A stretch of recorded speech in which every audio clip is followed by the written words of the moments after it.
I'll hop round to apologise in person. Okay, Tony, hold the bag still, will you? Okay. Right, put it on the doorstep. Do I light it yet, Mick? Go for it. Okay, there we go. Okay, now the doorbell. Right, scarper. So there you go.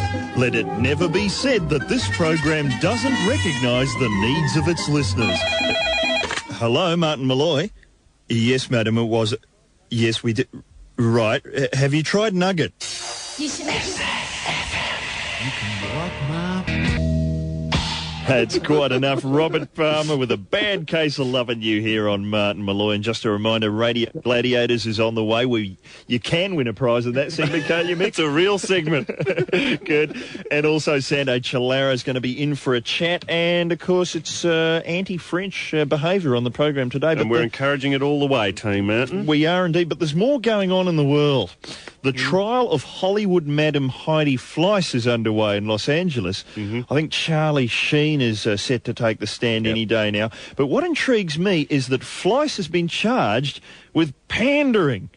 Now, what exactly is pandering? I wouldn't have thought it'd have too much to do with prostitution, because pandas, they're not exactly desperate for sex, are they? Just talk to anyone who worked with them at Melbourne Zoo. I'm sure they must have tried paying them to have sex, but no, weren't biting. They tried everything, didn't they? Putting on a bit of Barry White, showing them 9.5 weeks, getting them pissed. Nope, not interested. As far as I can tell, a prostitute charged with pandering must have been taking a client into a big cage, and for $60 an hour, they both stand at opposite ends, chewing bits of bamboo, falling over and occasionally scratching their asses whenever a Japanese tourist tried to take their picture. This is Martin Molloy. Martin Molloy. It's been almost an hour. What the devil are they doing? Martin Molloy, brought to you by Telstra MobileNet Digital. Ford Falcon will continue to be produced in this country well beyond the turn of the century, and it's good to have the Falcon back on the production line, isn't it, Mick? Part of the fabric. But it's part of our culture. It's ingrained. It's entrenched, T. Martin. It is. I love the Falcon, Mick. But I have to say, don't you think we can go one better than the Falcon? What do you mean? Come up with something better? I think we might be able to. Sounds like a cue for... Radio Gladiators, your chance to represent your state and win fame, glory, and fabulous prizes. Here's today's challenge. We're looking for a new kind of vehicle for the Ford people to get their teeth into, to take them into the next century. I mean, I'm not dumping on the Falcon. We love the Falcon. It served us well. But we're looking for new ideas and just something, I don't know, it can be anything like, say, for, I don't know, the Ford Tunstall, only available in white. Any ideas, Mick Molloy? How about the Ford Fatality? It's not really going to sell, is it? No. That's not going to walk out of the shops. The pill. Ford pill. Oh, what a pill. Yeah, I don't know. These are sounding like crap, these suggestions. Well, that's exactly right. And that's going to make the ones we get from our listeners that much better, T. Martin. That's right. We're just helping. We want your suggestions for a new Ford vehicle, and the best one will get 300 honest Australian bucks. Call now. Radio Gladiators. The number is 1-800-657-657. I love to play jokes on good friends like you. Martin Molloy on SAFM. Playing Radio Gladiators right now. And, of course, the good news is that the Falcon, the Ford Falcon, is going to be continue to be made here in Australia. Do the French have a Falcon, Mick? No. They don't have anything to compare with the Falcon, do they? They got something called the Citroen. What's I something about it, but I know nothing. That's got a donk made out of cheese. That's a joke of a car. We want some new ideas for new cars that Ford can turn their minds towards in the next century. Who have you got on the line, Mick? We've got James on the line. Hello, James. G'day. All right, mate. What's your idea for Ford? Well, I thought perhaps they could have a Ford barge ass, only available in brown, fully equipped with a chip holster, and even a posse for those steaming hot fried dim sims and potato cakes. Oh, very nice. Plenty of grunt. Yeah. Yeah, but the airbag has to be provided by the driver. Yeah, but that's underneath the seat. Oh, the new... underneath the seat. Excellent suggestion, James. The wide load Ford barge ass coming soon. Have we got Chris on the line? Yeah. Chris, what's your suggestion? The Ford Grand. The Ford Grant, what do you mean? The Ford Hugh Grant. Oh, the Ford Hugh Grant, the car with plenty of headroom. Oh, I'm sorry, I've turned into John Blackman. Oh, it's an accident. I'm sorry, I apologise, Chris. Not a bad suggestion. Yeah. But have we... Yeah, I'm not going to win. Have we got Claire on the line? Claire, Hi. what's your suggestion? The Falcon Abyss. The Abyss? Mm-hmm. Is it based on the film The Abyss? What, will there be a longer version of the car coming out in a couple of years? What are you thinking? Well, something mystical, something deep, something dark. Now, we've already had the Ford barge ass. Okay, let's move on to Chris. Are you there, Chris? Christopher. Yes. What's your suggestion? I think the Ford Bobbit for all those pricks of drivers Oh, okay. who like to drive on the cutting edge. Right, and the bonnet keeps falling off. Yeah, it does. They can't sew it back on. Sure. Okay, we get the where that one's going. Now, let's see if we got... is this the real name, Mick? Caesar? We've got Caesar on the line. Well, he's Yeah, claiming you got to be. me. Caesar, what's your suggestion? Yeah, the Ford Wedgie, riding high in the arse end of the world. Very nice. And it'd have very uncomfortable seats, I'm guessing. Yeah, it's a bit that way. Okay, that's very Australian, that suggestion, Mick. We've got time for one more. Who is it? We've got Richard on the line. How you going? Good, mate. How are you? Good. Excellent. Look, I'm thinking of the Ford Chirac. It would have to be, you'd have the uncanny ability of being able to drive the wrong way through the traffic, and also when it backfired, it would backfire 2,000 miles away. And it's kind of like a clown's car too, and every time you drive it, all the doors blow off. Okay, oh, that's not a bad suggestion, but who's going to be the winner, Mick? What do you think? Oh, look, don't leave it up to me, Tone. I'm in two minds. You know I'll go for something stupid like the wedgie. I think just for a bit of politics, a bit of meaning into the program, let's have the Ford Chirac. The Ford Chirac! Very unpatriotic, I know, but you are our winner today, Richard. Fantastic. And you've got $300. Beautiful. And you can spend that how you want, just as long as it's not on anything French. You know the drill. And stick around, people. After the news, we'll be rolling out the carpet for Santo Cilauro. This is Martin Molloy, brought to you by Telstra MobileNet Digital. The Thunders are out and just going ape in the suburbs with SAFM and Coca-Cola's Ice Cold Stash. Are you there, people? You can catch the Black Thunders at McDonald's Tea Tree Plaza this hour. Coming up in our second hour, more Bastille bashing. We'll draw the name of the person who'll be jostling with Paula Abdul for the armrest of a 747 on Moment of Truth. But next up, we'll be talking with Santo Cilauro, and it's all courtesy of the patriotic folk at Telstra MobileNet Digital. Second hour, and as always, it's time to move up a bit on the couch as we bring in someone. This bloke, you might remember him if you've seen The D Generation, The Late Show, Funky Squad, Frontline, or if you've been arrested for drink driving, you might have seen his very entertaining little training film. Yes, he's just remembering it now. It's Santo Cilauro. Yes, you'd forgotten about that, hadn't you, Santo? Oh, and there's the strongest disincentive to drink driving I've ever seen. I do not. I don't want to talk anymore. You can't say that. Now, the film in question, I mean, I don't want to harp on it, but it's a beautiful bit of work. Is it out on Laserdisc yet? I think it's the kind of thing you'll see pop up on one of those before they were famous shows, isn't it? No, it's just what they told me was they were going to show this to people when they got out of jail for drink driving and stuff like that. What, so as an incentive? It was, yeah, well, I thought that as soon as you see that film, you just want to go out and sort of commit a few murders or something. It's you in a white suit. All right, hang on. All right. I'm surprised that didn't start a spate of, stalkings, Chill. I mean, it created such a furor. What were we talking about anyway? We were talking about, well, here's something. I'll change the subject very subtly. Radio Gladiators, we were asking people to come up with new ideas for Ford. Got any, Santa? I was very impressed with the Ford Bargehouse. That was very... I don't know, something that says something about the future, like the Ford Swan Song. I thought... just something subtle. Very so nice. I'd drive that. Yeah, but you mentioned the Ford Bargehouse, and I've just noticed we've got Team Bargehouse right here in the room. That's right, it was Mick and myself and Santo who drew the short straws on the Late Show and had to go and lock ourselves in a room with all those episodes of Bluey and try and create some comedy. Hang on. Oh, I can almost smell the inspiration. Oh, those were the days. And that gives me a great opportunity to mention, I don't know if you guys know this, but last Saturday I was locked in one of those newfangled editing digital suites getting all the episodes of Bargearse and joining them together. Why? And it's going to be...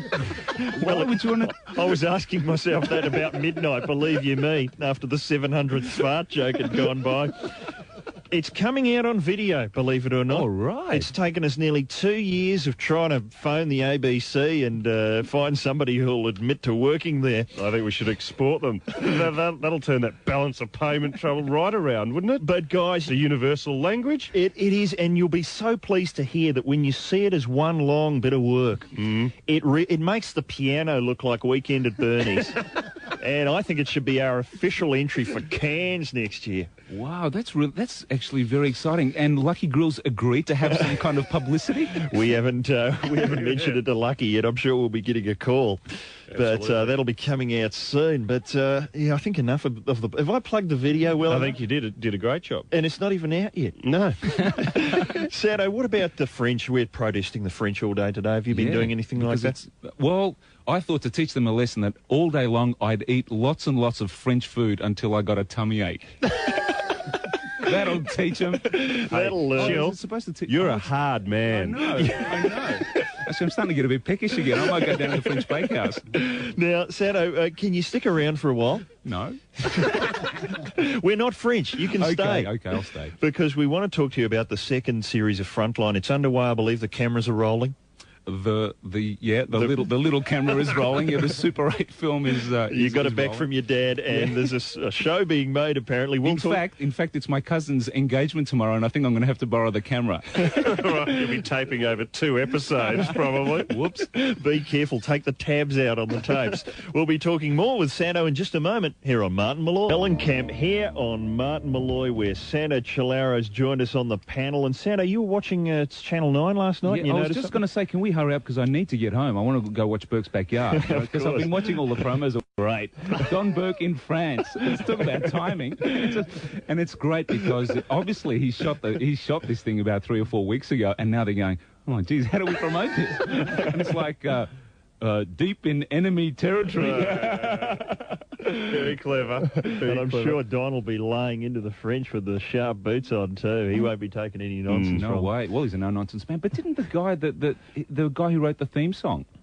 Yeah, I heard me home amongst the gum trees. He died. Yeah, died earlier this week. And he was a Hare Krishna too. Well, of course. True. If you listen to the song, it's got that Hare Krishna theme to it. Yeah, absolutely. I've been up at this bush dance. Look, I'm not embarrassed to say this. I have been to a bush dance, and it was up in Euroa. And when that song came on, you know, it's like the hokey pokey. There's actions to the song. Is there really? There's real. Like the birdie dance. Would you care to demonstrate? Well, all I remember was like, and an old rocking chair, and it's this you know, when you're trying to you're on a rocking chair, having sex with somebody kind of thing. You know, it's that action with the hands. So sex on a rocking chair. I'm confused. So up in the country, that will be considered the forbidden dance. I know this, when you get a lot of drunk people together, you'll often get this, stick it up me bum, please.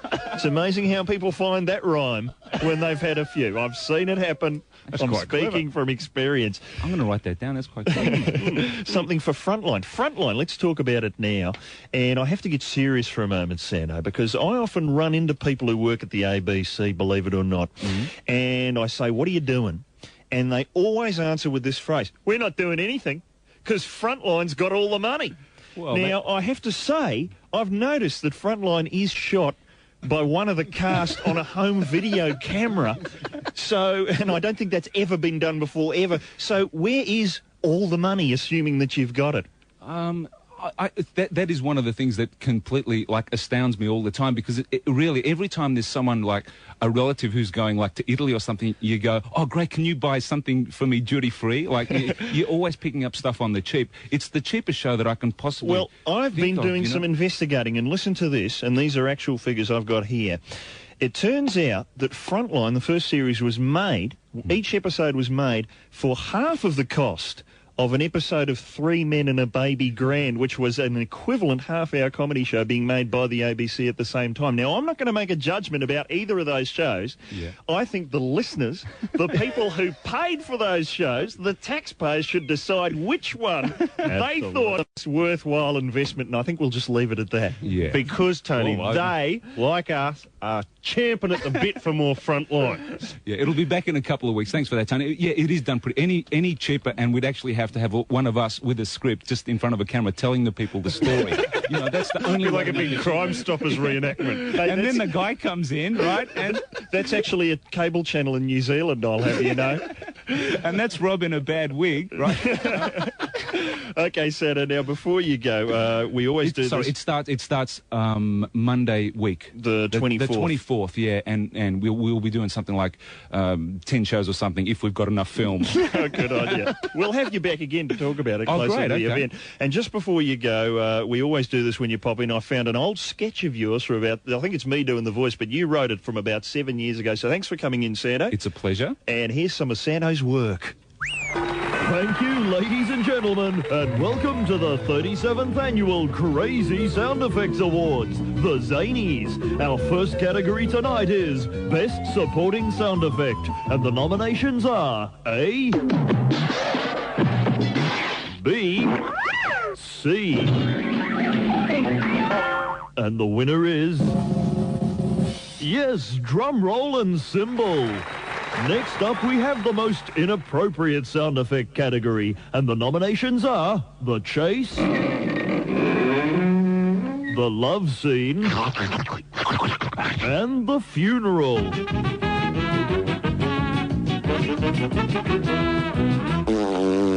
But the winner is The Nuclear Explosion. And now, ladies and gentlemen, it's time for this evening's special presentation. Yes, the Golden Zany for a lifetime achievement in crazy sound effects. And this year it goes to, yes, Fred Flintstone running on the spot. Well done. And that sound effect has now been inducted into the Zany Hall of Fame. So, ladies and gentlemen, thanks for joining us, and until next year, I bid a fond... to you all, good night.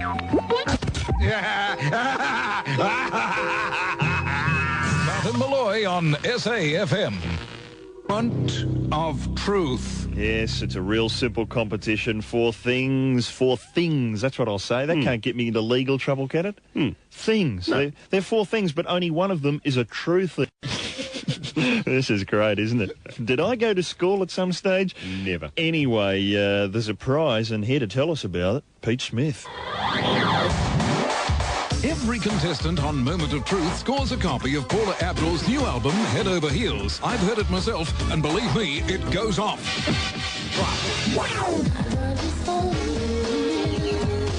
Every winner goes into the draw for a trip for two to LA, Flying Air New Zealand, with $2,000 spending money. Best of all, you'll be flying home business class with Paula Abdul herself. I've done it. And do you think she'd shut up? Grammys this, choreography that. Oh, thank God for those little headphones. Back to you, lads.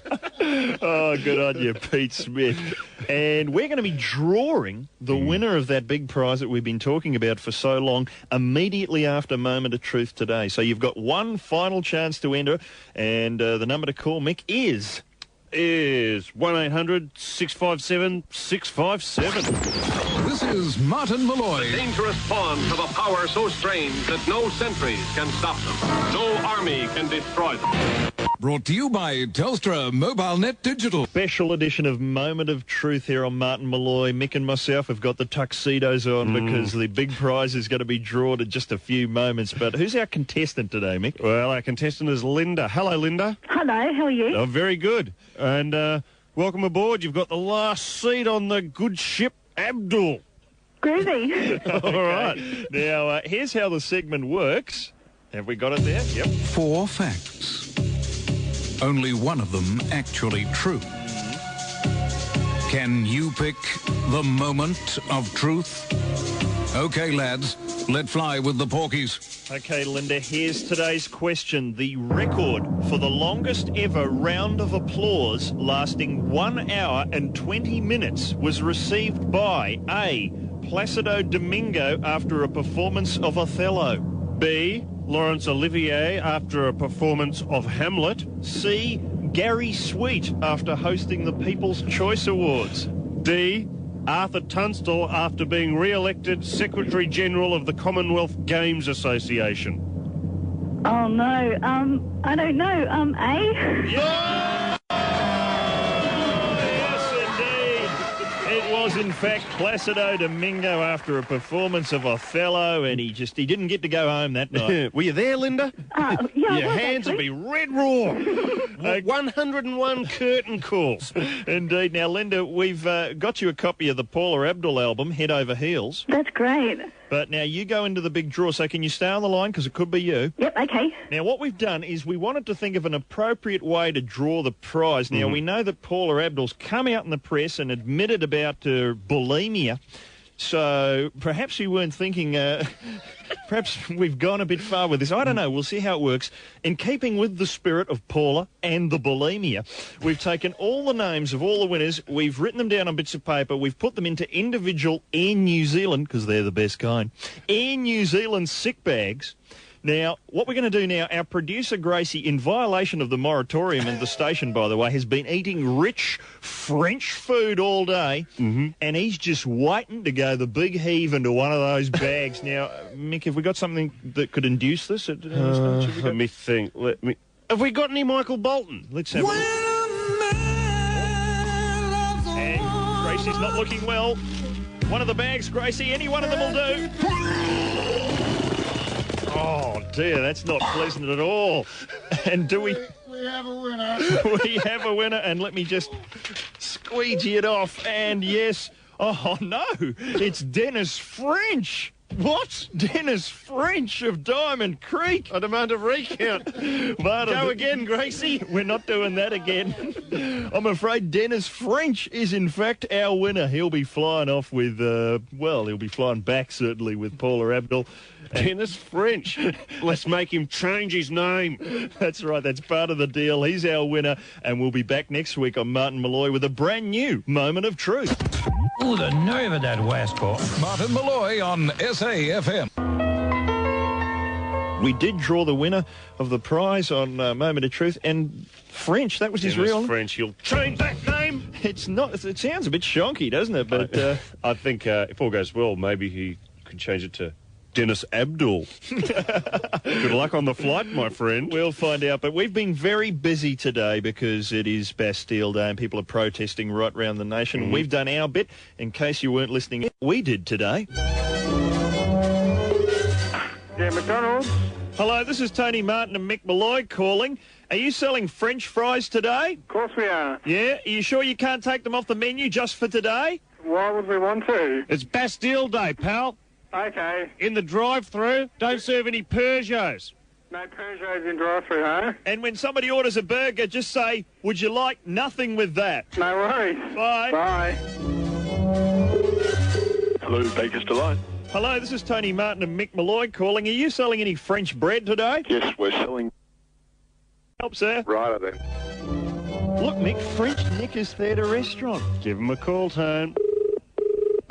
Good afternoon, Hunchback Theatre Restaurant. Didn't you used to be French Knickers? Yes, we did. Was that a protest against what's going on at Muiroa that you changed the name? No, we changed last year. Oh, right. We thought that instead of being naughty but nice, you were going naughty but militant. You didn't have to change it that much. I mean, French Knickers is fine. You just could have adapted it to something like, I don't know, bog catchers. That would still have appealed to the locals, wouldn't it? Do you think? I don't know. You'd have a line of chorus girls doing the can-can. There's a dress fly up. You just see big, baggy, yellow bog catchers. That sounds wonderful. You should write the show. Here's an idea, Tone. Why don't we call a brothel and see if they've got any French maids? Good afternoon, the Daily Planner. Kerry speaking. Can you hold the line, please? Yes. Thank you. I'm in the mood already. Thanks for holding. How can I help you? This is Tony Martin and Mick Molloy calling. We were just wondering, do you do anything along the lines of a French maid fantasy? Come in, Dale. We've got 10 very gorgeous girls today. Take a look and see for yourself. They'll make anything and look anything that you want them to. We're thinking because it's Bastille Day, shouldn't you be putting a sort of moratorium? No, we shouldn't, because everyone's very anti-French. Right, so you don't have any French maids? No. How about a good Australian maid? Never get anything done. When you say they'll make anything... Hang on just a moment. Oh, I think she's on the job, Tone. Tone, let's call that French teacher. Hello, who's calling? Hello, Claude. This is Tony Martin and Mick Molloy calling from the Martin Molloy radio show. Yes. And we just want to get a few simple phrases translated into French, if that's all right. All right, yes. What's the first one, Mick? Sorry. Désolé. Does that one get much use in France? Oh, yes. Very much so, yes. Right, what about this one? Whoops, there goes the South Pacific. I would say, oops, adieu le Pacific Sud. Okay, that's very useful. And we've got one final phrase. Okay, go ahead. The phrase we'd like translated is, you're a pack of miserable assholes. I say, vous êtes un groupe de trucs misérables. Thank you. Most welcome. French Consulate General, how may we help you? Hello, this is Tony Martin and Mick Molloy calling. We've got a message for you from all Australians, Mick.